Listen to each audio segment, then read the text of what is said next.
नमस्कार, मैं वीरेंद्र शर्मा आपका स्वागत करता हूं हमारे YouTube चैनल के इस ज्ञानवर्धक सत्र में। आज की क्लास विशेष रूप से महत्वपूर्ण है क्योंकि आज हम करने जा रहे हैं चंद्रगुप्त नाटक पर प्रश्नोत्तरी सत्र। इस क्लास में हम भूमिका से लेकर मूल पाठ तक के हर एक महत्वपूर्ण प्रश्न को विस्तार से समझेंगे ताकि आपकी परीक्षा की तैयारी और भी सशक्त बन सके। इसलिए वीडियो को अंत तक ध्यानपूर्वक देखिए, अपने दोस्तों तक शेयर कीजिए और अगर अभी तक आपने चैनल को सब्सक्राइब नहीं किया है तो तुरंत कर लीजिए ताकि आने वाली हर साहित्यिक सत्र की जानकारी आपको सबसे पहले मिले। तो चलिए आरंभ करते हैं आज की यह साहित्यिक यात्रा चंद्रगुप्त नाटक प्रश्नोत्तरी सत्र। तो इससे पहले हम लोग जानेंगे कि चंद्रगुप्त के लेखक कौन हुए। चंद्रगुप्त नाटक जो है इनका लेखक कौन हुए, तो जयशंकर प्रसाद। जयशंकर प्रसाद जी कितने में लिखे, कौन से वर्ष, तो 1931 में। इससे पहले भी लिख चुके थे लेकिन कौन सा वर्ष लिखे थे उसको मैं प्रश्न में बनाया इसलिए नहीं बता रहा हूँ, ठीक है। याद रखिएगा आप लोग जब प्रश्न आएगा तो। और जब ये टोटल 4 अंक का नाटक है और उसमें से 4 अंक लिख देता हूँ, ठीक है। 4 अंक का नाटक है और कितने 44 दृश्य हैं, कुल 44 दृश्य है। किस अंक में कितने दृश्य हैं ये भी प्रश्न में सम्मिलित किया हूँ, इसलिए मैं यहाँ नहीं बता रहा हूँ दृश्य, ठीक है। बने रहिए। और कुल इसमें 13 संगीत है। संगीत कहें या तो गीत कहें, कितने गीत हैं, तो 13 गीत है। चलिए अब डायरेक्ट प्रश्न में चलते हैं आप लोग को। तब तक चैनल को लाइक कर दीजिए। अच्छा 1 सेकंड दीजिएगा, हाँ प्रश्न में चल जा रहे हैं। तो अब प्रश्न कुछ दूसरा शामिल हो गया था इसीलिए प्रश्न का नंबरिंग थोड़ा ऊपर नीचे हो गया, लेकिन कोई बात नहीं, हम लोग प्रश्न सॉल्व करने से मतलब है ना कि नंबरिंग से, ठीक है। तो इससे जितना ऊपरला था वो दूसरा प्रश्न था लेकिन नंबरिंग बैठ गया था 1 से वहीं से। तो ये प्रथम प्रश्न है, ठीक है, 23 नंबर से। क्या बोलता है, अंगन देवी वसुधा कुल्या जलधि स्थली च पतालम वल्मी कस्य सुमेरु कृत प्रतिज्ञश विरश। यह श्लोक किस नाटक रचना से उद्धृत है, तो ऑप्शन है मालती माधव, चंद्रगुप्त, उत्तररामचरित, मुद्राराक्षस। 4 ऑप्शन है। चलिए 10 सेकंड का समय आपके पास, बताइए कौन सा रचना से उद्धृत है।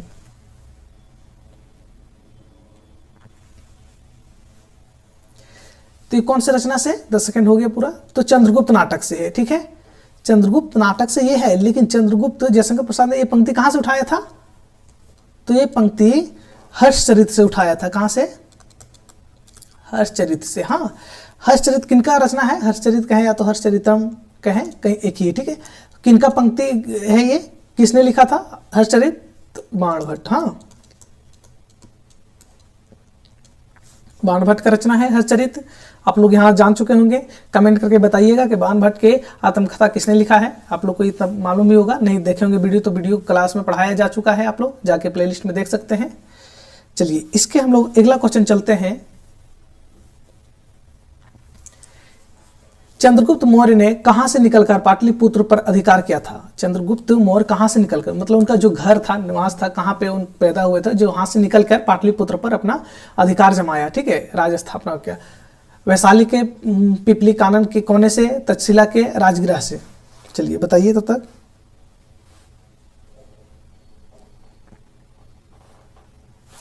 चलिए पिपली कानन के कोने से निकला था, ठीक है। पिपली कानन में ही चंद्रगुप्त मौर्य का जन्म होता है और वहीं से धीरे धीरे करके ये आगे बढ़ते हैं चाणक्य के साथ में मिलके। और कहा जाता है कि चंद्रगुप्त मौर्य 2 मान्यता है, ठीक है। एक तो है कि ये मानते हैं कि क्षत्रिय थे जयशंकर प्रसाद, और एक मानते हैं कि ये क्षत्रिय नहीं थे। तो हम लोग उसमें ही ज़्यादा हम लोग अंदर घुसते हैं, लेकिन खाली ये हम लोग को पता रहना चाहिए, ठीक है, जयशंकर प्रसाद ने क्या माना है, ठीक है। चलिए अब अगला क्वेश्चन है कि मेगास्थनीज ने किस नगर का वर्णन करते हुए उसे फारस की राजधानी से बढ़कर बतलाया है। मेगास्थनीज जो था, मेगास्थनीज कौन, इंडिका जो रचना है, इतना फेमस रचना, ठीक है, बहुत जो भारत के इतिहास के बारे में बहुत कुछ उसमें लिखा है। तो अब उसमें कौन सा राजधानी था, जो कि नगर था, राजधानी था, या तो जो कुछ कहें उसको, अपन जो फारस जहाँ से आया था सिकंदर, ठीक है, वहाँ से भी फारस जो राजधानी था, फारस की राजधानी, वहाँ उससे भी बढ़ चढ़ के बताया था कि भारत के वो नगर, वो कौन सा नगर है बता दीजिए। पिपलिकाना, और राजगृह, पाटलिपुत्र, कौसंबी। तो क्या हो जाएगा उत्तर? पाटलिपुत्र हो जाएगा। ठीक है, क्योंकि पाटलिपुत्र इसलिए आगे रहा क्योंकि एक तो जैसे चंद्रगुप्त मौर्य के समय में राजधानी रहा, उससे पहले भी कई राजाएं रहे, महारथी रहे, वो उसका राजधानी वहाँ रहा, तो इसलिए वो ज़्यादा विकसित है दूसरा वो नगर के अपेक्षा। ठीक है, भारत के। अगला प्रश्न है कि मौर्यों की दूसरी राजधानी क्या थी जिसका उल्लेख गद्यांश मतलब गद्यांश में मिलता है। इसका उल्लेख कहाँ? भूमिका जब पढ़ेंगे आप तो उसमें मिलता है। ठीक है, कि मौर्य की दूसरी राजधानी क्या थी, चंद्रगुप्त मौर्य की दूसरी राजधानी क्या था। ये बहुत इंपॉर्टेंट, ये सब प्रश्न सारा भूमिका से रखा हूँ मैं, क्या कि भूमिका इनका 45 से 46 पेज का भूमिका है। ठीक है, उसमें से मैं छाट के जितना प्रश्न बनने लायक था उतना मैं बनाया हूँ। ठीक है, अच्छे आप लोग शांति मन से प्रश्न को सॉल्व करते चलिए, देखते रहिए। चलिए बताइए उत्तर क्या होगा? राजगिरा, पिपलिकाना, पाटलिपुत्र, श्रावस्ती।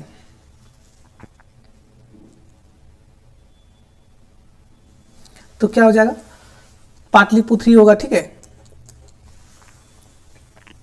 अब बात आता है कि पुराणों के अनुसार क्या है? पुराणों के अनुसार चंद्रगुप्त के बाद उसके वंश में मगध के सिंहासन पर कितने राजा बैठे थे। ठीक है, क्या बोलते? पुराणों के अनुसार, जो पुराणों में मिलता है। ठीक है, वर्णन चंद्रगुप्त के बाद उसके वंश में मगध के सिंहासन पर कितने लोग बैठे थे। चंद्रगुप्त के बाद का बात कर रहा है। ठीक है, 7, 8, 9, 10 बताइए। बिल्कुल, कितने? 9 राजा बैठे थे, 9 लोग शासन किए थे। ठीक है, अच्छा आप लोग कमेंट में बताइएगा कि इसका पहला राजधानी कहाँ था। ठीक है, इसका मौर्य जो चंद्रगुप्त मौर्य सब थे उनका पहला राजधानी कौन माना जाता है? दूसरा तो पाटलिपुत्र है, वो सब जानते हैं, लेकिन पहला कौन माना जाता है? ठीक है, कमेंट करके बताइएगा। यदि आप लोग नहीं कोई तो कमेंट कर ही लीजिएगा, नहीं तो फिर मैं बता ही दूंगा, मुझे भरोसा है आप लोग का ज्ञान पे। अब अगला क्वेश्चन है, पुराणों के अनुसार मौर्य वंश का अंतिम राजा कौन थे? कौन है? पुराणों के अनुसार मौर्य, ठीक है, मौर्य वंश का अंतिम राजा कौन थे? अशोक, चंद्रगुप्त, ठीक है, वज्ररथ या तो बिंदुसार। इसका 2 नाम मिलता है। ठीक है, वृहद्रथ एक नाम आता है, वज्ररथ आता है नाम। ठीक है, तो आप जो अपना अनुसार बोलें सब सही है। तो कौन था? तो वृहद्रथ था। ठीक है, उनका अंतिम, सबसे अंतिम मौर्य वंश का सबसे अंतिम राजा यदि पूछ दे तो वृहद्रथ था। ठीक है, चंद्रगुप्त के बाद कितने लोग शासन किए थे? 9 लोग राजा लोग। ठीक है, उसका वंश वाले। ये सब बहुत प्रश्न इंपॉर्टेंट है, आप लोग याद रखिएगा सिर्फ। अब अगला क्वेश्चन है, मौर्य वंश के अंतिम राजा वृहद्रथ को मारकर मगध के सिंहासन पर कौन बैठा था? मौर्य वंश के सबसे अंतिम राजा को मारकर कौन सा हड़प लिया था? ठीक है, उसका सत्ता। पुष्यमित्र या ठीक है शंकांक गुप्त या पूर्णवर्मा या फिर हर्षवर्धन।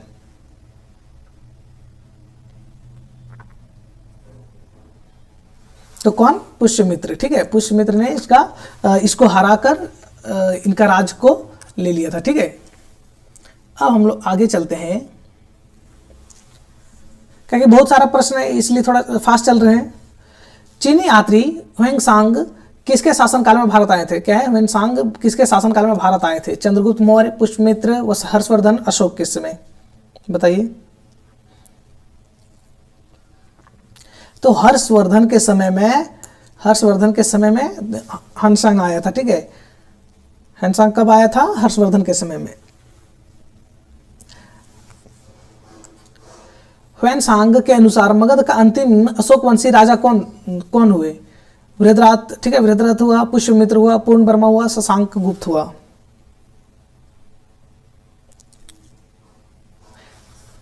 तो जो अशोक वंशी के अंतिम राजा बात करते हैं वो पूर्णवर्मा होते हैं। कौन होते हैं?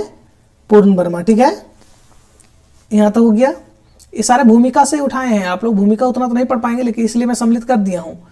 तो आप लोग पढ़ने का कोई जरूरत नहीं, यहां से देख के आप लोग याद कर लीजिए, नोट कर लीजिए कहीं पे। अब आता चीनी यात्री ह्वेनसांग के विवरण के अनुसार किसने बोधि वृक्ष को विनष्ट किया था, मतलब नष्ट किया था? ठीक है, पूर्णवर्मा, पुष्यमित्र, शशांक गुप्त या वृहद्रथ? किसने नष्ट किया था बोधि वृक्ष का? तो शशांक गुप्त ने नष्ट किया था सारा वृक्ष को। ठीक है, अब अगला क्वेश्चन आता है कि मौर्य कुल का सबसे प्राचीन स्थान कौन सा है? मौर्य कुल का सबसे प्राचीन स्थान कौन सा है? पाटलिपुत्र, कपिलवस्तु, पिपलिकाना और श्रीवस्ती। तो पिपलिकाना क्यों, कहा कि यहीं के कहीं कहीं मिलता है स्रोत में कि चंद्रगुप्त के पिताजी यहीं के राजा थे, ठीक है। और कहीं कहीं मिलता है कि चंद्रगुप्त कोई निम्न कास्ट से बिलोंग करते थे, पिपलिकाना कहीं रहने वाले थे, ठीक है। अब आता है अगला क्वेश्चन कि चंद्रगुप्त मौर्य के आदि पुरुष मौर्य किस स्थान के अधिपति या तो शासक थे। क्या है, चंद्रगुप्त मौर्य के आदि पुरुष मौर्य मतलब इनके पिताजी किस स्थान पर अधिशासक थे। तो मैं क्या बताया कि उसका घर कहाँ था, सबसे पहले ये जानेंगे। तो पिपलिकाना, तो पिपलिकाना के ही राजा थे। चलिए, थोड़ा छोटा छोटा सा दिख रहा होगा आप लोग को ना, ज़्यादा बड़ा कर रहे हैं तो फिर इससे बड़ा हो जा रहा है, या तो छोटा, एक सेकंड दीजिएगा। चलिए इतने ही रहने दीजिए, इससे ज़्यादा कर रहे हैं तो दिक्कत हो जा रहा है, क्वेश्चन नहीं दिख रहा है मुझे। हाँ, अगला क्वेश्चन क्या है कि मौर्य राजवंश को किस धार्मिक व्यक्ति के समय से प्रतिष्ठित गिना जाता था। कि मौर्य वंश के किस धार्मिक व्यक्ति के समय से प्रतिष्ठित गिना जाता था। महावीर स्वामी, गौतम बुद्ध, पुष्यमित्र शुंग या तो हर्षवर्धन। तो भगवान गौतम बुद्ध से माना जाता था, ठीक है, इन्हीं धार्मिक व्यक्ति से माना जाता था। सारा भूमिका से मैं उठाया हूँ प्रश्न, आप लोग एकदम देखते रहिए, बने रहिए, सब इंपॉर्टेंट बहुत इंपॉर्टेंट है। अब अगला क्वेश्चन आता है कि बौद्धों ने महात्मा बुद्ध के शरीर का भस्म, ठीक है, महात्मा बुद्ध के शरीर भस्म का एक भाग पाने वालों में किनका उल्लेख किया है। एक भाग पाने वालों में किनका उल्लेख किया है, ठीक है। कपिलवस्तु के शाक्यों का, वैशाली के लिच्छवियों का, और पिपलिकानन के मौर्यों का, मगध के अज्ञात शत्रु का, ठीक है, आजाद नहीं अज्ञात शत्रु, ठीक है। चलिए बताइए। तो पिपलिकानन के मौर्यों का, क्योंकि इसी समय से धार्मिक संस्था माना जाने लगा था भगवान बुद्ध के समय से। अब आता है अगला पॉइंट कि वर्तमान में पिपलिकानन किस जिले में और किस, ठीक है, किस सीमा के पास स्थित है। वर्तमान में कौन सा जिला, पिपलिकाना जो स्थान आ रहा है बार बार, वो कौन सा जिला से बिलोंग कर रहा है, ये भी जानना जरूरी है। और किस सीमा से बिलोंग कर रहा है, ठीक है। गोरखपुर जिले से बिहार की सीमा पर, बस्ती जिले में नेपाल की सीमा पर, लखनऊ जिले में उत्तराखंड की सीमा पर, बनारस के जिले में मध्य प्रदेश की सीमा पर। बताइए।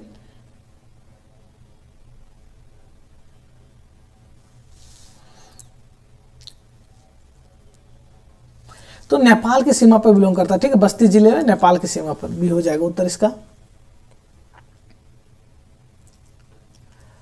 अब आता है कि वर्तमान में पिपलिकानन के ढ और स्तूपों वाले स्थान को किस नाम से जाना जाता है। वर्तमान में पिपलिकानन के ढ और स्तूपों वाले स्थान को किस नाम से जाना जाता है। कुशीनगर, बोधगया, ठीक है, पिपरिया कोट, राजगीर।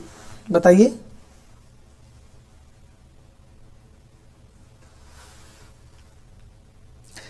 तो पिपलिकानन है, इसका कितना नाम बदल सकता है, मात्र थोड़ा इधर उधर हो सकता है नाम, तो क्या नाम हो जाएगा, पिपरिया कोट, ठीक है। किस चीनी यात्री ने स्तूप आदि देखकर भ्रमवश पिपलिकानन को ही पहले कपिलवस्तु, ठीक है, क्या है, कपिलवस्तु समझा था। चीनी यात्री पूछ रहा है कौन से थे जो भ्रम के वश पिपलिकानन, जहां चंद्रगुप्त मौर्य सबका जन्म था, उनके पिताजी जहां शासन कर रहे थे, उसको भ्रमवश क्या समझ लिया था कि कपिलवस्तु समझा था। हुएनसांग, ठीक है, इतिसिंग और फाहियान और सुंगयुंग।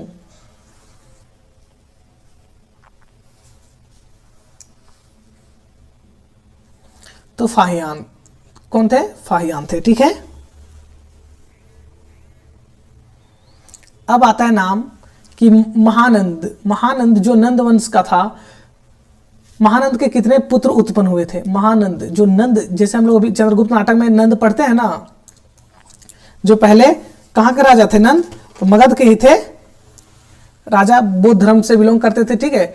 वो उनका कितने पुत्र हुआ वो पूछ रहा है, 7, 8, 9, 10, कितने पुत्र में, टोटल 9 पुत्र थे, ठीक है, टोटल 9 पुत्र थे। इनके 2 शादी हुआ था इनका प्रथम पत्नी से, 8 बच्चे हुए थे, और एक और जो दूसरा थी से एक चंद्रगुप्त मौर्य हुए, ठीक है, सॉरी चंद्रगुप्त मौर्य नहीं, घनानंद हुए शायद, ठीक है, इसको थोड़ा आप लोग देख लीजिएगा, नहीं तो इसको मैं पिन कर दूंगा, ठीक है। मैं यहाँ थोड़ा कंफ्यूज हूँ कि कई नंद वंश से है तो फिर घनानंद होंगे, मौर्य वंश तो है नहीं ये, तो कौन होंगे, घनानंद ही होंगे, ठीक है। लेकिन मैं पिन कर दूंगा, एक बार कंफर्म जांच के आप लोग देखिएगा, बताइएगा यदि कमेंट करके, ठीक है। जरूर बताइएगा आप लोग भी देख के। महानंद के 9 पुत्रों में से बड़ी रानी से कितने पुत्र उत्पन्न हुए थे?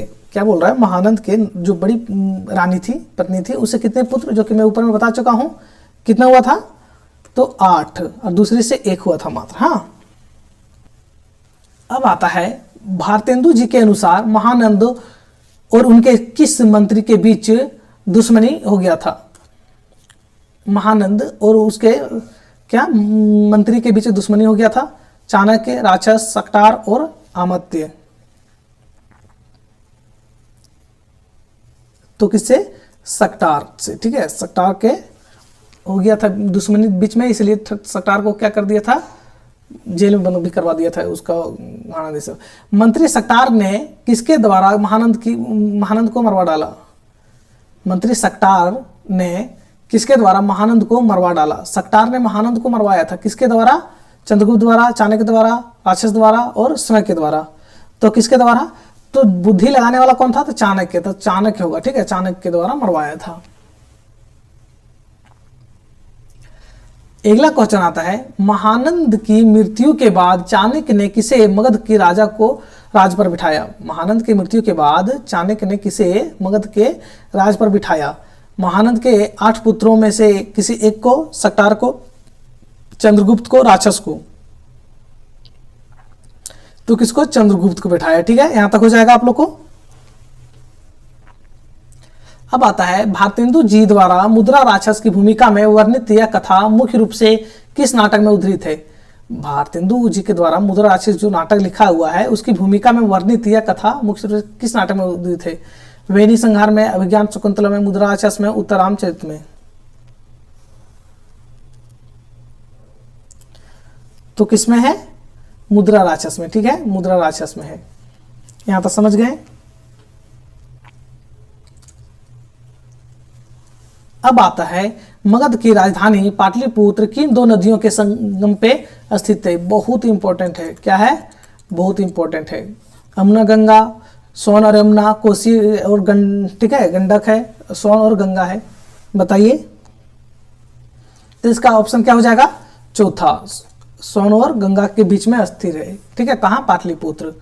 इधर से गंगा बह रही है और इधर से सोन नदी बह रही है, ठीक है। बीच में, अब इतना नजदीक नहीं है लेकिन दूर दूर में, लेकिन बीच में एक शहर है पाटलिपुत्र, ठीक है। अब आता है नंद वंश के 9 पुत्रों में से 9वें नंद का क्या नाम था? महानंद, ठीक है, महानंद, महापद्म और घनानंद और चंद्रगुप्त। तो क्या नाम था? घनानंद, ठीक है। महानंद नंद वंश के 9वें पुत्रों में से 9वें नंद का क्या नाम था? घनानंद, ठीक है। अब 49वां नंबर है, घनानंद को यह नाम घनानंद किस कारण से मिला? अत्यधिक दान देने के कारण, गंगा के पाट मतलब प्रवाह होता है, ठीक है, प्रवाह को हटाकर अपनी भारी खजाना गाड़ने के कारण, अपने पिता महानंद से बहुत अधिक धन प्राप्त करने के कारण, विदेशियों से युद्ध में भारी लूट प्राप्त करने के कारण, किस कारण से इसका नाम घनानंद पड़ा? ठीक है, बताइए ऑप्शन। इस सब प्रश्न तभी मिलेगा जब आप लोग भूमिका पढ़ेंगे, ठीक है। भूमिका में बोले ना 45 से 46 पेज में वर्णन करते हैं पूरा डिटेल से। चलिए,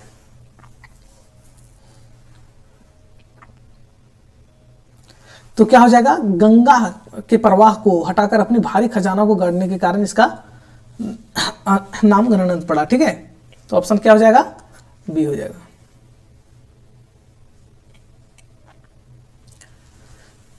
अब आता है वह ब्राह्मण कौन था जो घनानंद के अन्य क्षेत्र में आया था और जिसे अपमानित करके निकाल दिया था? ये तो सबका फेवरेट क्वेश्चन हो जाएगा। कौन थे? तो चाणक्य थे। चाणक्य को ही आया था तो इसको बेइज्जती करके निकाल दिया था, ठीक है, बेइज्जत करके। यहां तक हो गया। अब आता है अगला क्वेश्चन कि चाणक्य ब्राह्मण मूल रूप से कहां का निवासी थे? चाणक्य जो ब्राह्मण, चाणक्य जो थे और रुचि जिसका भी नाम था, वो कहाँ के निवासी थे? पाटलिपुत्र, तक्षशिला, मगध और पिपलिकाना। तो कहाँ के थे वो? तक्षशिला। ठीक है, तक्षशिला कहाँ स्थित थी? तो गुजरात में। ठीक है,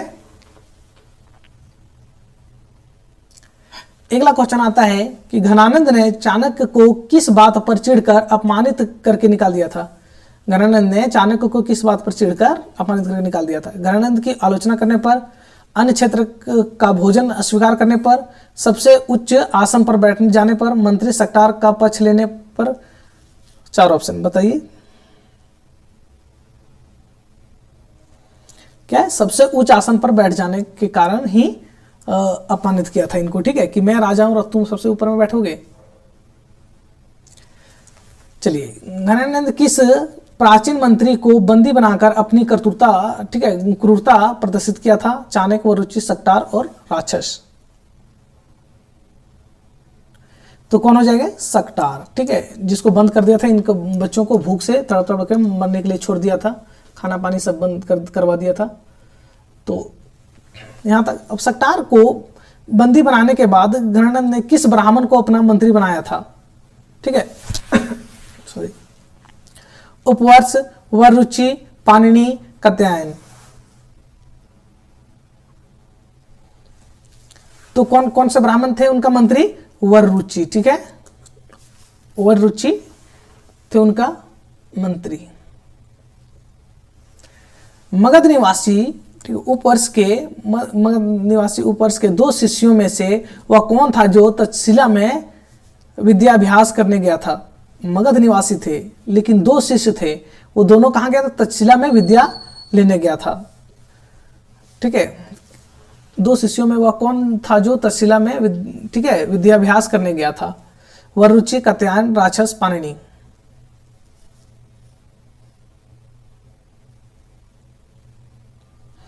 तो कौन? पाणिनि।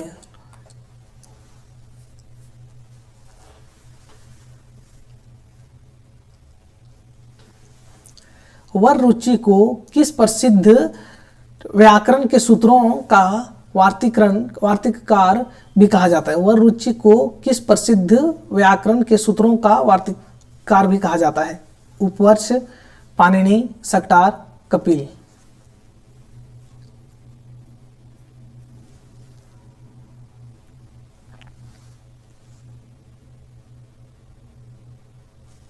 तो इसका उत्तर क्या हो जाएगा?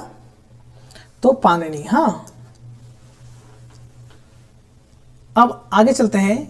क्या बोल रहा है कि बौद्ध लोग मंत्री वरुचि को मगध देशीय क्या लिखते थे? मगध के निवासी क्या लिखते थे? हाँ, ब्रह्मर्षि, ब्रह्मबंधु, राजगुरु और वार्तिककार क्या लिखते थे? तो ब्रह्मबंधु लिखते थे। हाँ, ब्रह्मबंधु लिखते थे।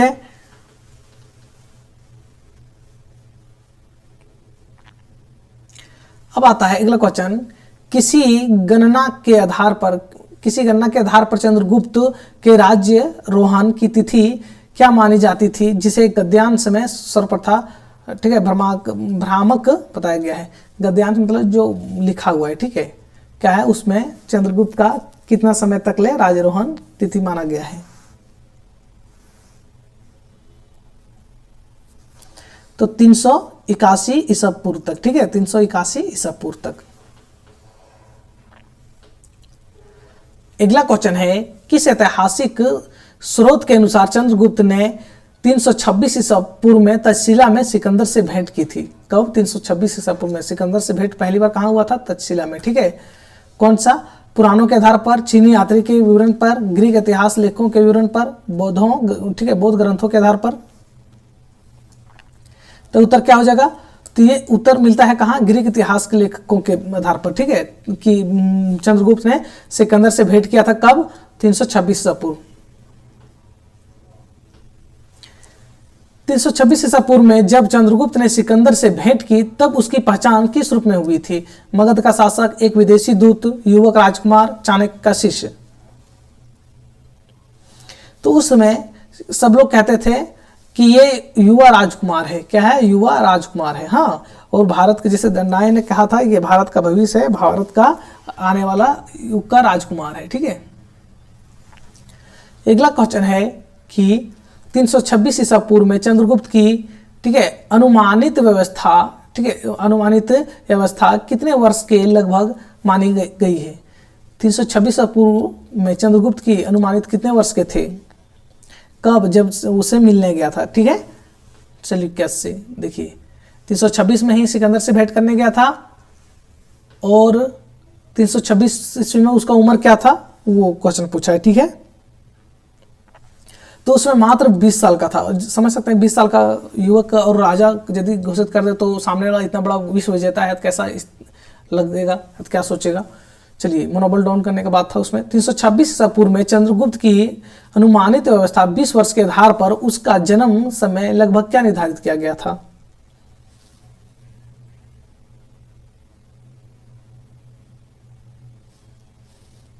बताइए। तो कितना? 346 ईसा पूर्व में इनका जन्म हुआ था। ठीक है, बोला जाता है कि मगध के राजविद्रोह के काल में चंद्रगुप्त की अवस्था लगभग कितने वर्ष की रही होगी?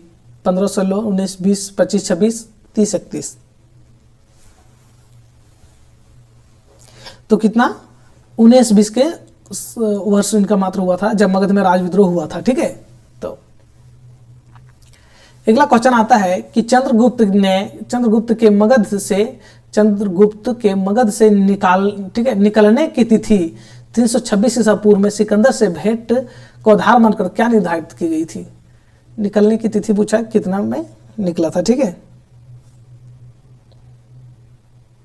तो क्या इसमें 2 डॉट मिलता है कि 327 या तो 328 ईस्वी पूर्व में निकला था वो घर से। ठीक है, ये सब डेट उतना ज़्यादा नहीं है, लेकिन आप याद रखना कि कोई भी कुछ भी तरह पूछा जा सकता है। ठीक है, सिकंदर ने शासक की सहायता से झेलम नदी पार कर, ठीक है, झेलम नदी को क्या किया? पार करके पोरस के साथ युद्ध किया सिकंदर ने। चंद्रगुप्त मौर्य मगध का शासक, तक्षशिला के शासक, या तो घनानंद। ठीक है, क्या है? घनानंद। उत्तर क्या हो जाएगा इसका, बताइए।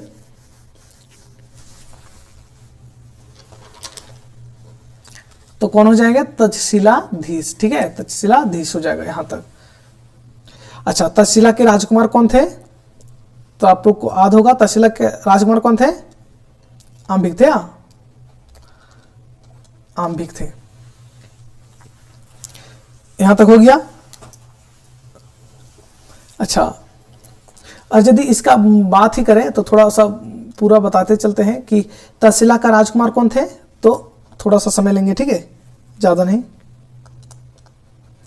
आंभिक राजकुमार हुआ। इनकी बहन जो थी वो क्या नाम था? तो आलका नाम हुआ।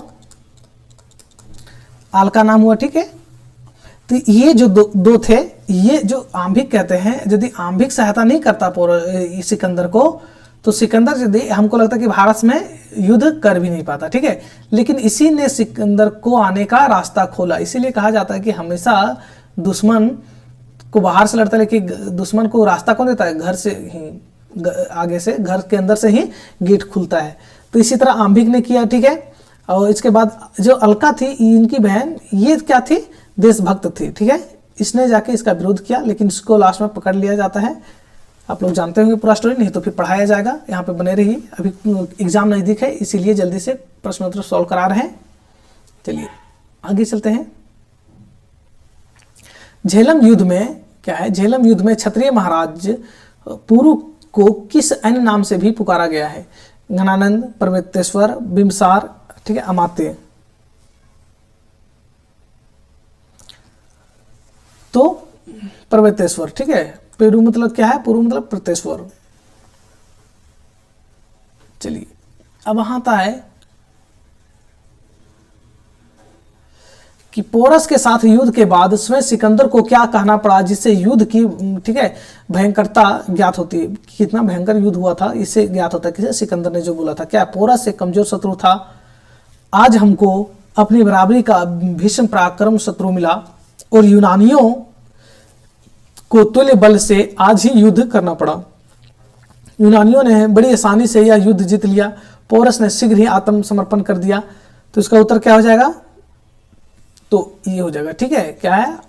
बोल अपनी बराबरी। पोरस को क्या माना कि अपनी बराबरी का ये शासक था और अपनी बराबरी का शत्रु था, इसीलिए क्या क्या लास्ट में समझौता कर लिया, ठीक है। अब आता है इस युद्ध में सिकंदर का कौन सा प्रसिद्ध घोड़ा मारा जाता है? सिकंदर का, जिसमें सिकंदर का बहुत प्रसिद्ध घोड़ा था, ठीक है। जिस तरह आप सुने होंगे सम्राट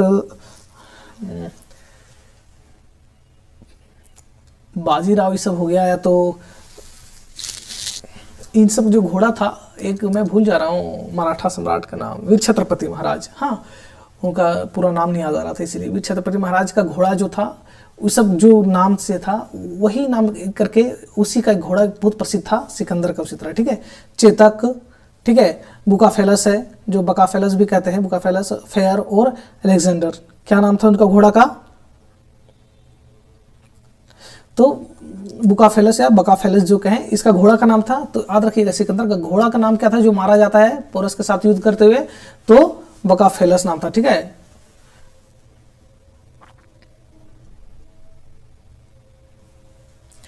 युद्ध की भयंकरता का प्रमाण देने वाली दो घटनाएं क्या थी जिनका उल्लेख गद्यांश में किया गया है? युद्ध की भयंकरता की विविधता को बताने वाली दो घटना कौन कौन से पूछा है? केवल सिकंदर का कथन और यूनानी की हार, केवल पोरस की हार, सिकंदर के अश्व, ठीक है, बुकाफेलस का हत होना मतलब मृत्यु प्राप्त हो जाना, सिकंदर का समय आहत होना, और केवल तक्षशिलाधीश का भाग जाना या तो अंबिक का भाग जाना। चलिए इसका आंसर क्या हो जाएगा?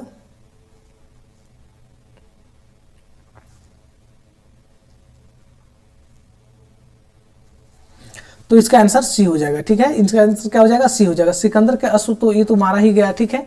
सिकंदर खुद भी घायल हुआ था, ठीक है, पोरस की लड़ाई में। अगला क्वेश्चन आता है पंडित रामचंद्र जी, ठीक है, पंडित रामचंद्र शुक्ल जी, हाँ पंडित रामचंद्र शुक्ल जी ने मेगास्थनीज की भूमिका में, मेगास्थनीज की भूमिका बहुत इंपॉर्टेंट ये प्रश्न है, ठीक है, रामचंद्र शुक्ल से है। रामचंद्र शुक्ल जी कहते हैं हाँ कि रामचंद्र शुक्ल ने मेगास्थनीज की भूमिका में दिए गए अपने मत के अनुसार चंद्रगुप्त मौर्य का, ठीक है, राज्यारोहण किस ईस्वी पूर्व का होना बताया है? रामचंद्र शुक्ल ने जो बताया है रामचंद्रगुप्त मौर्य का जो समय कि इस समय उसका राजारोहण हुआ है, उस समय क्या था, ठीक है। तो 316 ईसा पूर्व माना है, ठीक है, रामचंद्र शुक्ल ने। बोला चंद्रगुप्त मौर्य मगध सिंहासन पर कब से कब तक आसीन रहा? चंद्रगुप्त मौर्य कितने साल तक शासन किया, कि कौन से वर्ष, किस वर्ष तक रहा शासन इसका? तो 321, क्या है, 321 से 297 ईसा पूर्व में, ठीक है। अगला क्वेश्चन है कि मगध, ठीक है, दिग्विजय सिकंदर की मृत्यु किस ईसा पूर्व में हुई है? सिकंदर की मृत्यु कब हुई, ठीक है। तो सिकंदर का मृत्यु कब हुआ है? ऑप्शन है 326 ईसा पूर्व, 323, 321, 316 ईसा पूर्व। बताइए। 323 ईसा पूर्व, ठीक है। अच्छा, यहां बोला है कि कितना से कितना साल तक ये था, कितने वर्ष के थे? तो आप लोग जानते होंगे, घटाएंगे तो निकल जाएगा कितने वर्ष का था सो।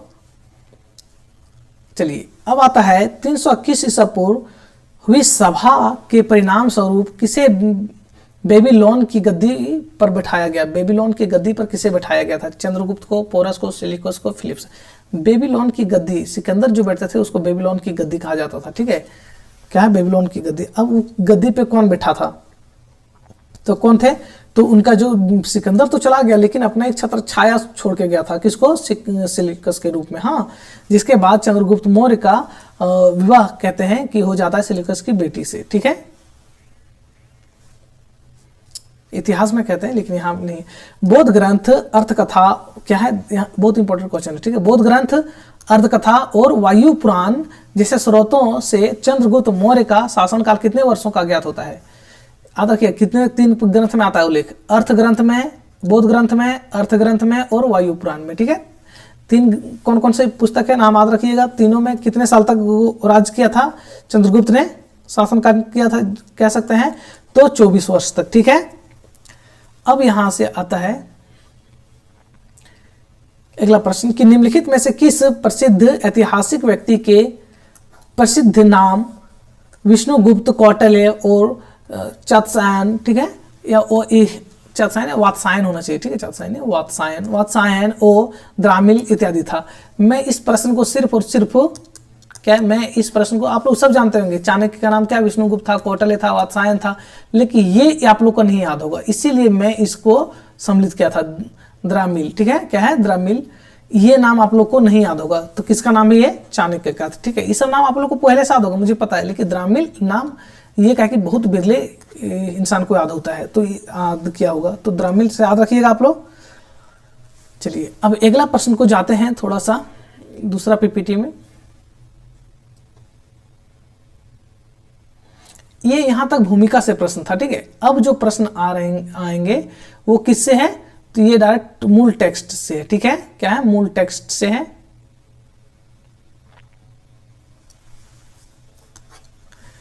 मूल टेक्स्ट से, हाँ, चलते हैं अब सॉल्व करते हैं कि नाटक चंद्रगुप्त में कुल कितने दृश्य हैं, जो कि मैं आप लोग को पहले बता चुका हूं। कितने दृश्य हैं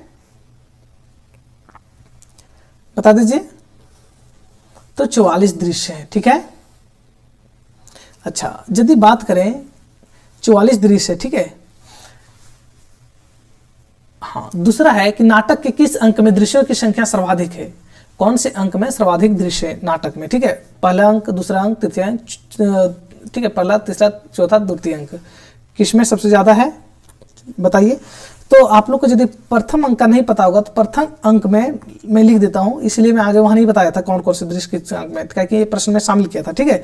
तो 11 दृश्य प्रथम अंक में है, ठीक है, और द्वितीय में कितना हो जाता है, द्वितीय यहाँ जो द्वितीय में हो जाता है 10 दृश्य, हाँ 10 दृश्य हो जाते हैं द्वितीय में। तृतीय में कितना हो जाएगा, तो तृतीय में 9 दृश्य,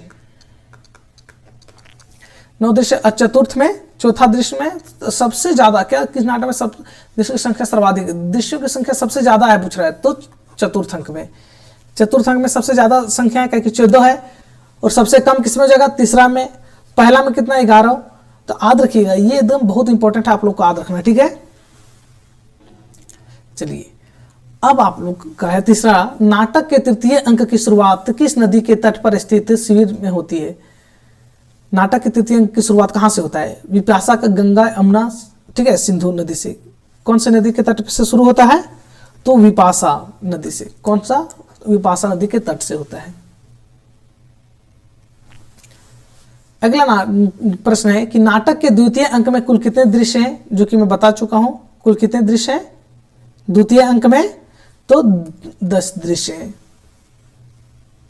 नाटक में कुल कितने गीत सम्मिलित हैं, आप लोगों को मैं पहले बताया था कितने गीत सम्मिलित है, लिख के 13 गीत।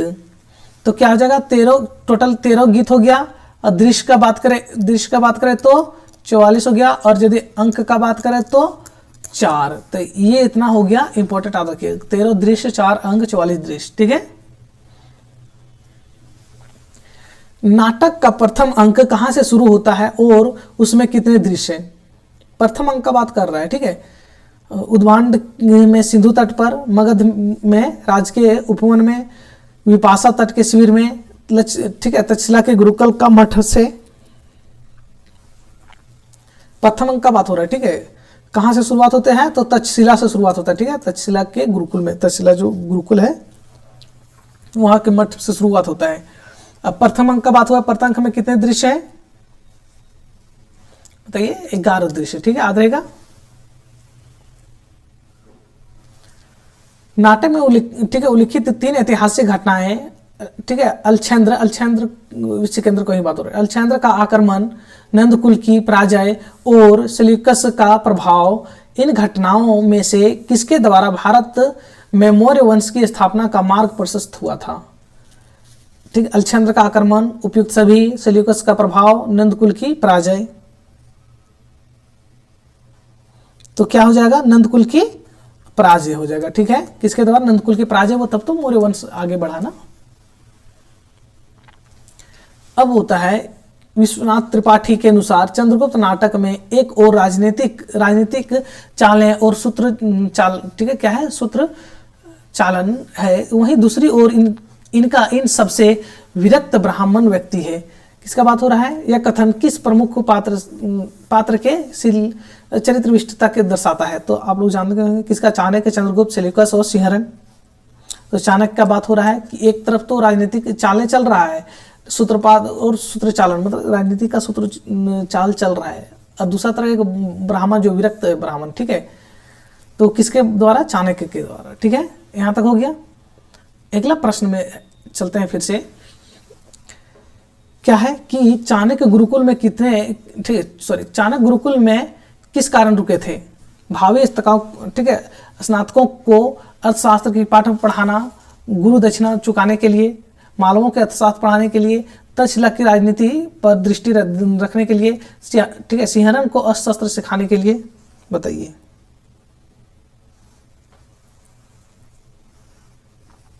तो क्या हो जाएगा? जो भावी स्नातकों, स्नातक मतलब समझ गए, भावी स्नातकों जो आने वाले थे, बीए के बच्चे, ठीक है, जैसे हम लोग कहें बीए, बीएससी जो भी कहें, ठीक है, जो ग्रेजुएशन के बच्चे कहना ज़्यादा अच्छा रहेगा, ग्रेजुएशन के बच्चों को अर्थशास्त्र पढ़ाने के लिए, ठीक है। तो ये याद रखिए कि चाणक्य कौन सा सब्जेक्ट पढ़ाते थे? अर्थशास्त्र, ठीक है। अर्थशास्त्र इनका एक रचना का ही नाम है, ठीक है। दूसरा प्रश्न है, प्रसिद्ध ग्रंथ ठीक है, अर्थशास्त्र के रचयिता कौन है? जो कि मैं पहले बता चुका हूं, चाणक्य, कौटिल्य जिसका नाम, ठीक है, द्रामिल एक और नाम था। अर्थशास्त्र नामक ग्रंथ की मुख्य विषय क्या है? शासनकाल, राजनीति और लोक प्रशासन, खगोल विज्ञान, ज्योतिषी, युद्ध और सैन्य रणनीति, कविता, नाटक, साहित्य। बताइए।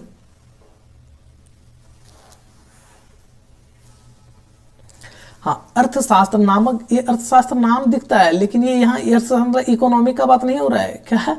इकोनॉमिक का बात नहीं हो रहा है। किसका बात हो रहा है? शासन का, राजनीति, लोक नीति सब का बात हो रहा है, लोक प्रशासन सब का बात हो रहा है, ठीक है। याद रखिएगा, किताबों का नाम होने से नहीं हो गया, क्योंकि बहुत लोग सोचेगा कि नहीं इकोनॉमी की बात किया होगा।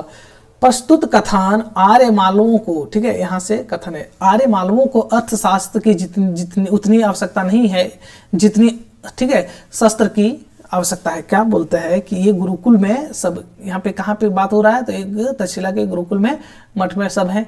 और यहाँ पे चाणक्य को बोल रहा है कि आर्य मालवों को क्यों? मालवों को इतना जरूरत शास्त्र विद्या नहीं है जितना शस्त्र की विद्या जरूरत है, सो बात हो रहा है, ठीक है। तो ये वक्ता कौन थे? कोई भावी स्नातक, कुलपति, सिंहरण, चाणक्य। तो कौन? इस सिंहरण कहते हैं, ठीक है। कौन कहते हैं? सिंहरण कहते हैं। अगला प्रश्न है, सिंहरण के अनुसार मालवों की, ठीक है, वंशानुगत चरित्र क्या है? कुचक्र करना, ठीक है, क्या है? कुचक्र करना और प्रताड़ना से काम लेना, अपने राज्य के लिए अर्थशास्त्र को महत्व देना, तक्षशिला की शिक्षा पर गर्व करना, विनम्रता के साथ निर्भीक होना। तो क्या हो गया? तो मालवों के वंशानुगत चरित्र क्या है? तो ठीक है, विनम्र जो होना, विनम्रता के साथ निर्भीक होना। अगला प्रश्न है कि मैं उसे जानने की चेष्टा कर रहा हूं। क्या? मैं उसे जानने की चेष्टा कर रहा हूं। आर्यवर्त का भविष्य लिखने के लिए कुचक्र और ठीक है, क्या है, प्रताड़ना की लेखनी और मसी प्रस्तुत हो रही है। उत्तरापथ के खंड राज्य द्वेष से जर्जर है। शीघ्र, ठीक है, भयानक विस्फोट होगा। यह कथन किसका है? ठीक है, ये थोड़ा जो टाइपिंग में मिस्टेक हो गया है, इसलिए यहाँ लाइन चला गया, लेकिन एक ही लाइन में सब लिखा हुआ है, ठीक है। चलिए, थोड़ा मुझे भी दिक्कत हो रहा है इस तरह, लेकिन कोई बात नहीं, हम लोग को प्रश्न सॉल्व करने से ज़्यादा इंपॉर्टेंट देना है। तो कौन हो जाएगा इसमें? तो सिंहरण कहते हैं, ठीक है। कौन कहता है? सिंहरण कहता है। अगला प्रश्न है, विनम्रता के साथ निर्भीक होना मालवों का वंशानुगत चरित्र है और मुझे तो तक्षशिला की शिक्षा का भी गर्व है। प्रस्तुत कथन किसका है? जो कि अगला में बताया था। तो कौन सा हो जाएगा? सिंहरण, प्रवेतेश्वर, ठीक है, प्रवेतेश्वर, नंद, चाणक्य। तो कौन हो जाएंगे? सिंहरण बाबा। अगला प्रश्न है, किस पात्र ने यह कहकर ब्राह्मण के महत्व को दर्शाया है? ब्राह्मण ना किसी के राज में रहता है, ना ही किसी के अन्न से पलता है। वह स्वराज्य में विचरता है और अमृत होकर जीता है। क्या बोलता है? कि ब्राह्मण ना किसी के राज में रहता है और ना ही किसी के अन्न पे पलता है, ठीक है, स्वराज्य में विचरता और अमृत होकर जीता है। आंभिक, सिहरन, चाणक्य और चंद्रगुप्त। कौन कहते हैं ये? चाणक्य कहते हैं। ठीक है, अगला प्रश्न है कि आंभिक किस राज्य का राजकुमार शासक था जिसके राज्य में चाणक्य का कुचक्र रचने का आरोप लगाया गया था? ठीक है, आंभिक के किस राज्य के शासक थे? ठीक है, और वहां के चाणक्य द्वारा आरोप लगाया गया था कि कुचक्र मतलब षड्यंत्र करता है। ठीक है, तो मैं पहले बता चुका हूं आंभिक कहाँ के थे? तक्षशिला का। ऑप्शन देखने का थी नहीं है। इसी से दस्यु और म्लेच्छ साम्राज्य बना रहे हैं और आर्य जाति पतन के कगार पर खड़ी एक धक्के की राह देख रही है। कौन कह रहा है ये कथन? तो चाणक्य कहते हैं। ठीक है, कौन कह रहा है ये बात? चाणक्य कहते हैं। ठीक है, विद्यार्थी और कुचक्र असंभव। ये तो वे ही कर सकते हैं जिनके हाथ में अधिकार हो, जिनका स्वार्थ समुद्र से भी विशाल हो, सुमेरु से भी कठोर हो, जो ठीक है यवनों की मित्रता के लिए स्वयं वाल्हिक तक ... प्रस्तुत कथन किसका है? चंद्रगुप्त, सिहरन, पोरस, आंभिक का। तो सिहरन कहता है। ठीक है, सिहरन आद्र के सिहरन और चंद्रगुप्त दोनों कहाँ रहते हैं? तक्षशिला में रहते हैं। ठीक है, पढ़ते वहीं चाणक्य के पास। तो ये किसका बात हो रहा है? आंभिक का बात हो रहा है। आंभिक ने क्या किया था? हाथ मिला लिया था। ठीक है, किससे? तो सिकंदर से। ठीक है, चाणक्य के अनुसार गुरुकुल में शस्त्रों का प्रयोग किस उद्देश्य के लिए होता था? शिक्षण और प्रशिक्षण के लिए, ठीक है, द्वंद्व युद्ध के और बल प्रदर्शन के लिए, आत्मरक्षा के लिए, राजकुमारों की मनोरंजन के लिए। तो जब गुरुकुल में प्रयोग हो रहा है तो क्या शिक्षण और प्रशिक्षण के लिए ही होगा? अगला प्रश्न है, अलका और आंभिक के बीच क्या संबंध है जो संवाद के अंत में स्पष्ट होता है? ये शिष्य गुरु थे, अलका और आंभिक। ठीक है, वे गुरुकुल के सहपाठी थे, वे राजकुमार और उनकी सेविका थी, वे भाई बहन थे। तो मैं क्या बताया था कि वो दोनों भाई बहन थे, लेकिन बहन देशभक्त थी, लेकिन भाई क्या थे? वो बाहरी आक्रामकताओं को न्योता दे के बुलाते थे। यहाँ कोई कुचक्र नहीं है, अपने कुचक्र से अपनी रक्षा स्वयं करो। प्रस्तुत कथन किनका है?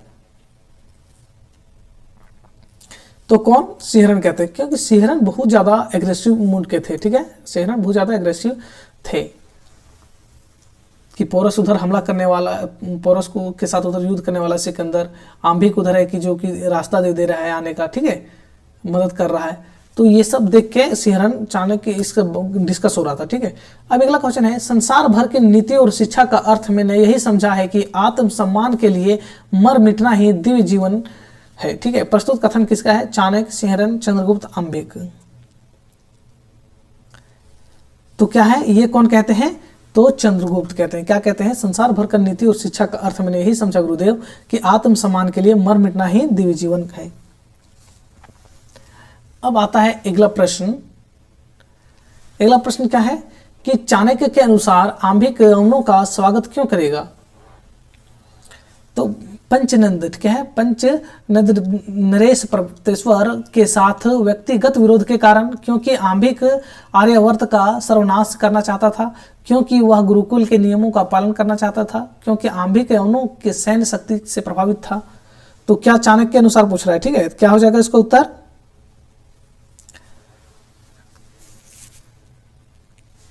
तो याद रखिएगा हमेशा कि ये प्रथम होगा, क्योंकि जो प्रतेश्वर था, ठीक है, पौरुष था, पौरुष से आंभिक का व्यक्तिगत विरोध था। ठीक है, उसका व्यक्तिगत विरोध था, जो कि इसीलिए इसने बदला लेने के लिए सोचा था कि प्रतेश्वर को बाहर से शत्रु बुला के नेता देके लाएंगे और उसको हराएंगे। तो वही बात हो गया। जैसे भारतीय इतिहास में एक मान लेते कि एक आंभिक गलती किया, दूसरा गलती मोहम्मद गौरी को बुला के कौन किया था? तो जयचंद। ठीक है, एक जयचंद और एक आंभिक, दो ऐसे इतिहासकार थे जो कि बहुत क्षति पहुंचा इसके कारण भारत के इतिहास को। आंभिक किस क्षेत्र का भावी नरेश है? ठीक है, आंभिक किस क्षेत्र का था? तो कि गंगाधार, ठीक है, गंधार है, पंचनंद है, मगध है, मालो है। तो आंभिक किस क्षेत्र के भावी नरेश थे? तो गंधार के। ठीक है, क्या हो जाएगा? गंधार के। गंधार, देखिए गंधार भी कहाँ पड़ता था? अभी के हिसाब से गंधार देखा था अफगानिस्तान में है, लेकिन उसमें राजा के होते थे। ठीक है, तो मान लेते गुजरात यहाँ है। ठीक है, गुजरात है, बहुत बड़ा होता था, तो पाकिस्तान, अफगानिस्तान सब उसी के अंतर्गत आता था, तक्षशिला से। हाँ, चलिए, जो तक्षशिला भी कहते हैं वो सब कहाँ है, पाकिस्तान में भी है, ठीक है। तो गुजरात के क्षेत्र पहले बहुत बड़ा था। चाणक्य के अनुसार ठीक है, आंभिक के इस कृत्य यवनों का स्वागत का अंतिम परिणाम क्या होगा? चंद्रगुप्त और सिंहरण की हार, नरेश पर्वतेश्वर की, ठीक है, नरेश पर्वतेश्वर की विजय, गंधार का राष्ट्रीय सम्मान, आर्यवर्त का सर्वनाश। क्या हो जाएगा? आर्यवर्त का सर्वनाश हो जाएगा। जब बाहरी आक्रांताएं आते हैं तो किस तरह से अपना प्रकोप छोड़ता है, कि हम भारत के इतिहास वाले, भारत के इतिहास के जानने वाले या कोई भी स्टूडेंट को मालूम होगा ये बात, ठीक है, हम लोग इसमें नहीं चलते हैं। सिंहरण ने किस खतरे को एक अग्निमय, ठीक है, गंधक का स्रोत आर्यवर्त के लोहे, ठीक है, अस्त्रागार में घुसकर विस्फोट करेगा कहकर विचित्र किया, चित्रित किया, ठीक है। तो गंधार नरेश आंभिक द्वारा अवनों के आक्रमण को, चंद्रगुप्त और चाणक्य के प्रस्थान को, पंचनद पर्वतेश्वर का विरोध का, और मगध में चंद्रगुप्त के सत्ता संघर्ष को। क्या हो जाएगा इसका उत्तर?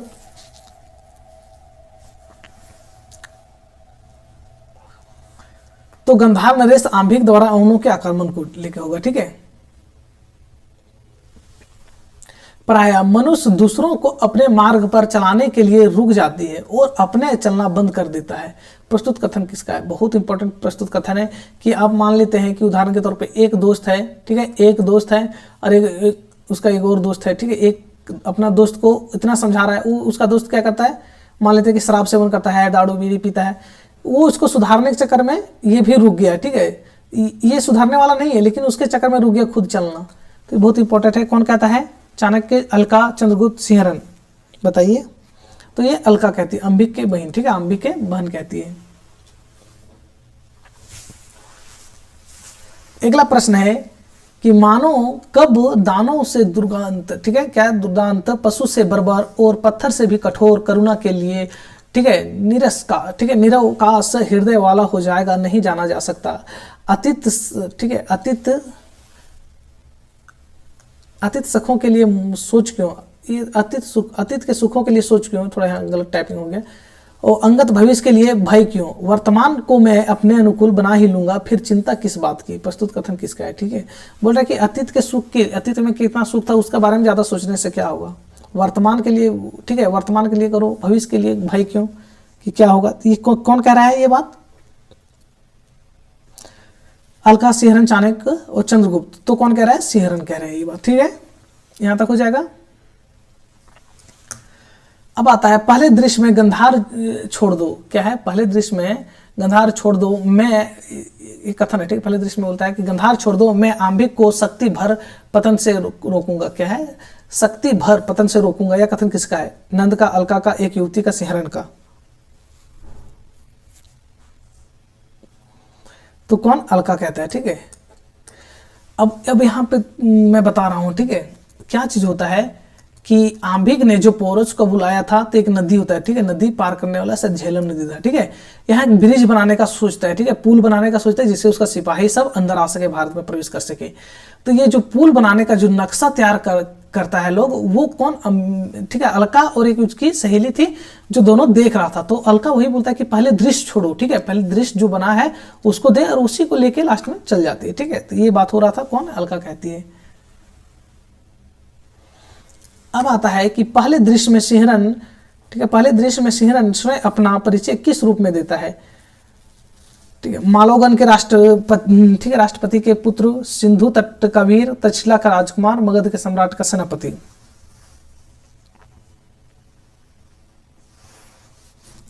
तो मालोगन के राष्ट्रपति, ठीक है, राष्ट्रपति का पुत्र करके अपना परिचय देता है, ठीक है।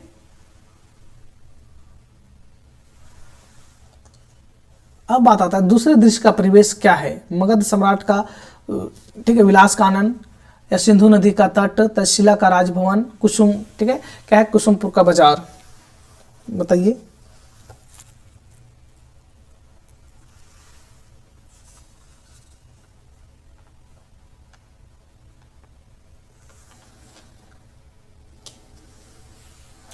चलिए, क्या हो जाएगा? मगध सम्राट का विलास कानन हो जाएगा, ठीक है। अब बता, दूसरे दृश्य में प्रवेश करके, ठीक है, आज बसंत उत्सव है क्या? दूसरे दृश्य में प्रवेश करके बोलता है आज बसंत उत्सव है क्या। यह प्रश्न कौन पूछता है कि आज बसंत उत्सव है क्या। राक्षस, नंद, सुहासिनी, एक युवक। तो नंद पूछता है, ठीक है। नंद के अनुसार कौन उन पर शासन करता है। नंद के अनुसार उन पर कौन शासन करता है, ठीक है। नागरिक, अनुचर, राक्षस और सुहासिनी, मगध की नागरिकों और कुसुमपुर के कामनियों। तो कौन होगा, तो बोलता है नंद बोलता है क्या कि मगध के नागरिकों और कुसुमपुर के कामनियों शासन करता है, ठीक है। उन पर कौन शासन करता है, तो कुसुमपुर के, याद रखिएगा, कामनियों, ठीक है। नाटकीय अंश के अनुसार ठीक है, सुहासिनी ने किसे कच का अभिनय करने के लिए कहा था। क्या, किसे कच का अभिनय करने के लिए कहा था। राक्षस को, नंद को, पहले नागरिक, ठीक है, नागरिक को, दूसरे नागरिक को।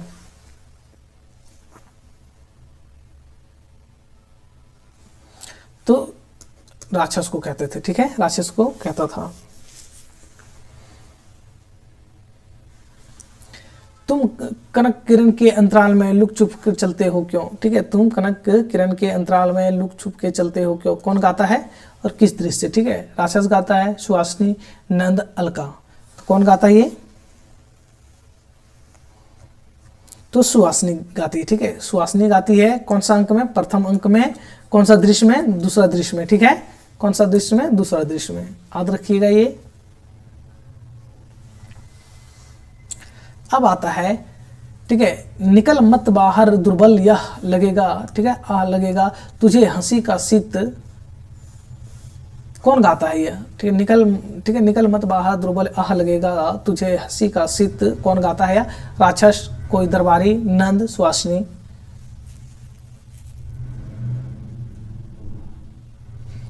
तो कौन राक्षस गाते हैं प्रथम अंक में, द्वितीय दृश्य में, ठीक है। नंद ने राक्षस को किस पद के लिए नियुक्त किया था, राजपुरोहित, सेनापति, अमात्य या प्रधान के लिए, ठीक है। तो नंद ने किसके लिए उसके हायर किया था, तो अमात्य के लिए। अमात्य को ही मंत्री कहते हैं, ठीक है, याद रखिएगा। नंद ने किसे अपनी, ठीक है, अभिनयशाला की रानी घोषित किया था। अभिनयशाला की, नंद ने किसे अपनी अभिनयशाला की रानी घोषित किया था, ठीक है। वक्रनाश का, कोई नागरिक का, राक्षस की पत्नी, सुहासिनी को। तो सुहासिनी को, हाँ, किसको, सुहासिनी को अभिनयशाला की रानी घोषित किया था। ठीक है, तृतीय दृश्य में किसका वर्णन है। पहला दृश्य में देखें, दूसरा दृश्य में देखें, तीसरा दृश्य में देखेंगे, ठीक है। किसका दृश्य, कुसुमपुर का बाजार, पाटलिपुत्र में एक भगन कुटीर का, नंद का राज मंदिर, मगध का राष्ट्र। कौन हो जाएगा, तो पाटलिपुत्र में एक भगन कुटीर का दृश्य शुरुआत होता है। हाँ, चाणक्य इस संवाद में किस वृद्ध व्यक्ति की खोज करते हैं। चाणक्य इस संवाद में किस वृद्ध व्यक्ति की खोज कर रहे हैं। थोड़ा यहाँ पे पंक्ति नहीं दिया गया, ठीक है, थोड़ा देख लीजिएगा। लेकिन किसको खोज करता है, तो चाणक्य इस संवाद में किस वृद्ध व्यक्ति की खोज करता है, वृद्ध। तो किसको खोजता है, वृद्ध दरिद्र ब्राह्मण चाणक्य को खोजता है, ठीक है। प्रश्न छोड़िए, चलिए आगे चलते हैं कि प्रतिवेशी के अनुसार वृद्ध ब्राह्मण चाणक्य को राजा की आज्ञा से क्यों निर्वासित किया गया था। उन्हें राजा नंद के विरुद्ध प्रचार करना आरंभ किया था, ठीक है। चाणक्य ने स्वर्ण रत्नों का ढेर चुराया था। उन्हें चाणक्य के राजा से छिपकर रखा था। उन्होंने चाणक्य को राजा से छिपकर रखा था। वह एक मंत्री सरकार का शत्रु था। कौन होगा इसका उत्तर,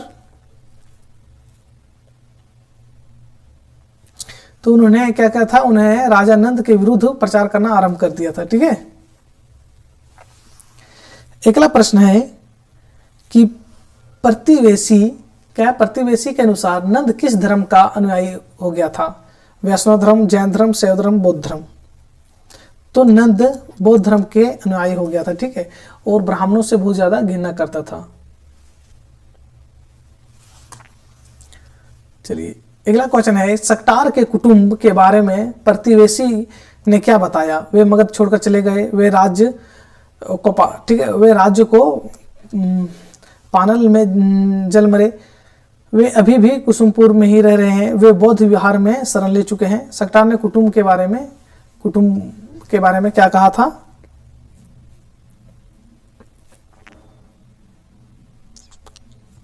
तो क्या बोला था कि वे राज कोपानल में जल के मरे थे। हाँ, अगला प्रश्न है कि बौद्ध विहार छोड़ने के बाद सुहासिनी का मुख्य कार्य क्या था? बौद्ध विहार छोड़ने के बाद सुहासिनी का मुख्य कार्य क्या था? शिक्षा देना, ठीक है, अभिनय करना, खेती करना और समाज सेवा करना। तो क्या था? अभिनय करना। इसलिए तो सुहासिनी को नंद ने उस रानी घोषित कर दिया था अभिनयशाला का। चतुर्थ दृश्य किस स्थान पर घटित हो रहा है? चतुर्थ दृश्य किस स्थान पर घटित हो रहा है? मगध के राजमहल में, चाणक्य की झोपड़ी के पास, कुसुमपुर के सरस्वती मंदिर के उपवन पथ पर, बौद्ध विहार के अंदर। तो कौन सा हो जाएगा? कुसुमपुर के सरस्वती मंदिर के उपवन पथ पर चौथा दृश्य का स्थान घटित हो रहा है। ठीक है, एक एक दृश्य हम लोग उठाए प्रश्न, कहाँ पे हो रहा है शुरू, कहाँ पे खत्म हो रहा है। किसने वेश्याओं के लिए भी एक धर्म की आवश्यकता थी? चलो अच्छा ही हुआ ऐसे धर्म के अनुकूल, ठीक है, पतितों की भी कमी नहीं है। यह ठीक है, व्यंग्यात्मक टिप्पणी कौन की है? कोई अन्य पात्र? चाणक्य, सुहासिनी, राक्षस। तो चाणक्य कहते हैं। कौन कहते हैं? चाणक्य कहते हैं। ठीक है, किस धर्म के बारे में मजाक उड़ा रहे हैं? तो बौद्ध धर्म के बारे में। सुहासिनी मैं स्वयं हृदय से बौद्ध मत का समर्थक हूं। बौद्ध मत के समर्थक हैं। केवल उसकी दार्शनिक सीमा तक इतना ही कि संसार दुखमय है। प्रस्तुत कथन किस पात्र का है?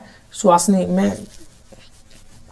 चलिए, सुहासिनी से कह रहा है कि सुहासिनी मैं हृदय से बौद्ध मत का समर्थक हूं। तो इतने के लिए याद रखिए, हृदय से बौद्ध मत का समर्थक कौन होता है? राक्षस, सुहासिनी, शेहरन, पौरस। कौन होता है? तो राक्षस होते हैं। ठीक है, कथन जब, ठीक है, तब आज से मेरे कारण तुमको राज चक्र में बौद्ध मत का समर्थन करना होगा। सुहासिनी ने किस पात्र से कहा था? क्या कि राक्षस इसको सुना रही थी। ठीक है, राक्षस को सुना रहे थे। तो सुहासिनी किससे कहेगा? राक्षस प्रवक्ता से, चाणक्य, चंद्रगुप्त से। तो राक्षस से क्या बोला था? मेरे कारण तुमको राज चक्र में बौद्ध मत का समर्थन करना होगा। हाँ, चंद्रगुप्त को अपने बाल सहचरों को पहचानने में विलंब क्यों हुआ था?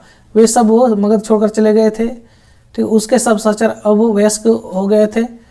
5 वर्ष तक तक्षशिला में रहने के कारण वह यह अवस्था, ठीक है, यह स्वस्थ था और जिसकी अवस्था और अदास्त कमजोर हो गई थी। ठीक है, तो कौन होगा?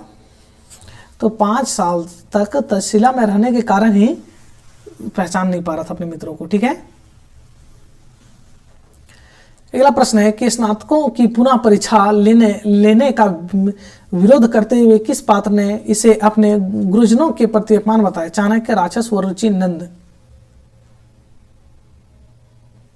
तो किसने बताया था? तो वररुचि ने। ठीक है, आप लोग ये ध्यान से रखिएगा, क्योंकि नहीं इसको आप चाणक्य लगा देंगे। ठीक है, नंद के दरबार में जब आते हैं तक्षशिला से पढ़ के बच्चे लोग स्नातक करके, तो यहाँ बोलता है कि नंद बोलता है कि नहीं, अब यहाँ भी परीक्षा लिया जाएगा। अब तक्षशिला ऐसा विश्वविद्यालय में यदि अब मान लेते हैं कि कोई अभी जेएनयू से पढ़ के आवे या तो बीएचयू से को पढ़ के आवे, अब उसको बोले कि बोल नहीं, आपका यहाँ भी परीक्षा टेस्ट लिया जाएगा कि आपको ग्रेजुएशन का, वो ग्रेजुएशन वहाँ से पास करके आया है, लेकिन अब बोल रहा है कि यहाँ भी आपको टेस्ट देना होगा। तब तो ये क्या है? बीएचयू का कह लेते हैं कि अनादर करना ही हुआ इतना बड़ा संस्था का। और बीएचयू तो अभी इससे भी ज़्यादा बड़ा संस्था था उसमें, तक्षशिला।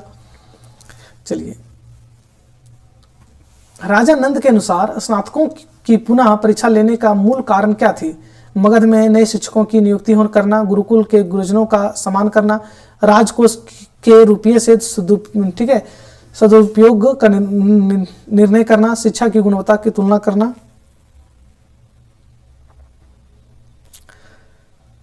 तो क्या हो जाएगा? राजकोष के रुपये का सदुपयोग का निर्णय करना होगा इसका उत्तर। ठीक है,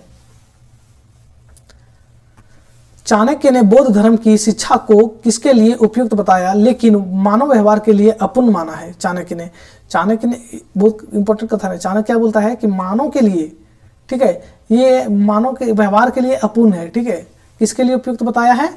मगध के सैनिकों का ठीक है, मगध के सैनिकों और परिहरियों के लिए, केवल तक्षशिला के स्नातकों के लिए, संघ विहार में रहने वालों के लिए, राजाओं और अमात्यों के लिए। तो किसके लिए बताया था?